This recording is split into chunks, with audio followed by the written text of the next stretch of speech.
Dear Washington, we are seniors at Valencia High School and we would like to discuss the beneficial components of medical and recreational marijuana. For as long as this country can remember, marijuana has been perceived as nothing more or less than a negative affecting drug. There have been decades of closed minds looking at the drug and seeing only a poison on the youth and the easily swayed individual. We met with Mr. Sander and he shared with us his experience with marijuana.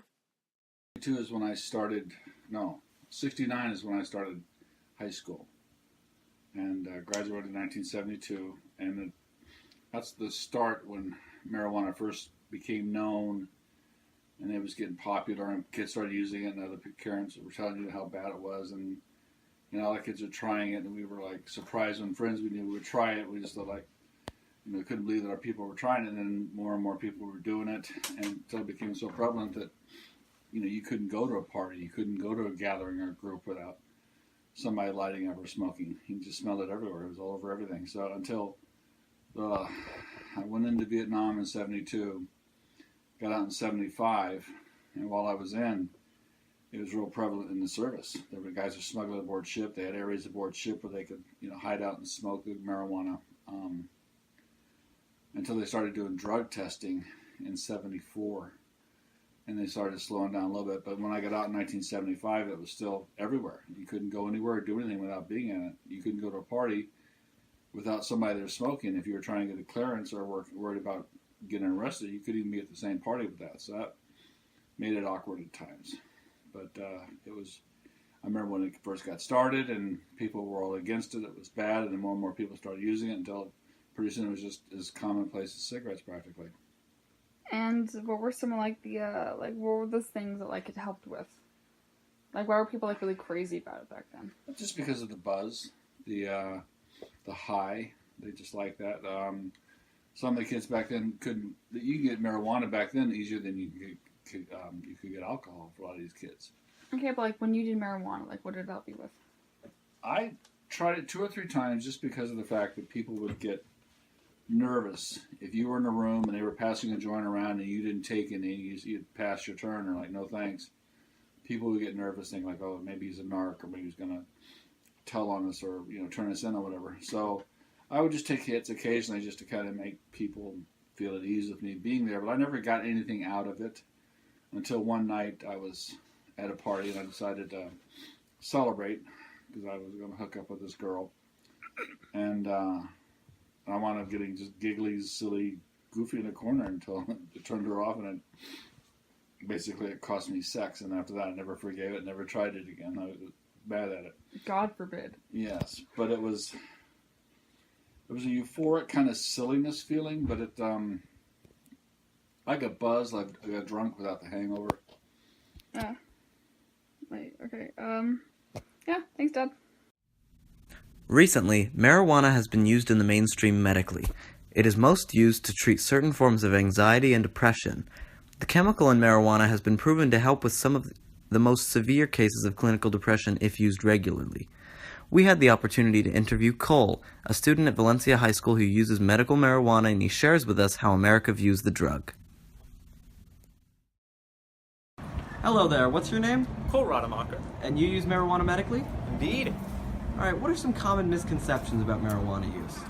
I believe that marijuana use is stigmatized in the eyes of America. They believe that it's harmful and not in any way beneficial to people, and that it can't help people with their medical problems and their issues. Alright, what are some of the beneficial aspects of marijuana use? Well, myself, I have depression, anxiety, and insomnia.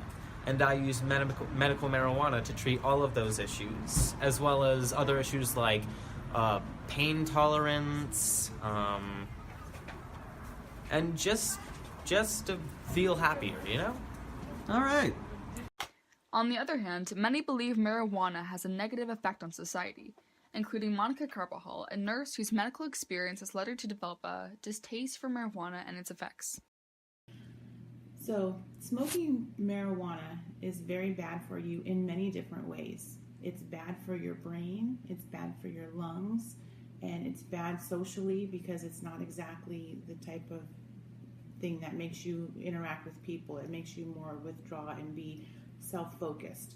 But starting with why it's unhealthy for your body, Marijuana is bad because it damages your lungs. You're putting smoke into your lungs, which they were not made to have smoke in them. And if you think about the people who grow marijuana illegally, they don't really care about what they're doing to the user. So they can spray any kind of pesticides on their product because all they really care about is getting your money. So you're potentially smoking not only the actual marijuana, but whatever pesticides they spray on it to protect their cash crop. So you can't trust the people who are growing it because they're selling it and growing it illegally in the first place. So they're going to put whatever they want on it. Second of all, they've done a lot of studies that show that it's very damaging to your brain. Doctors have done studies that show it actually changes the molecular structure of your brain cells themselves.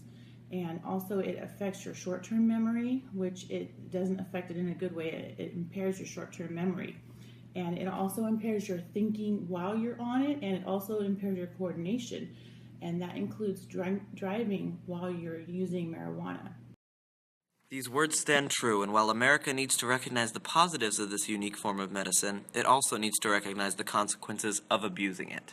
But then again, can't it be argued that all legal prescription drugs have consequences from abuse? Can it not be said that if you swallow 2 bottles of sleeping pills, can you not fall susceptible to the effects it has to offer? This is a much harsher consequence than the mild side effects you've previously heard. This is much worse than the side effects marijuana has to offer. Hopefully, this country has come a long way from the closed mind of the 20th century that has held us back from potential progress we've been denying ourselves for too long. Thank you, Washington. Thank you, Washington. Thank you, Washington.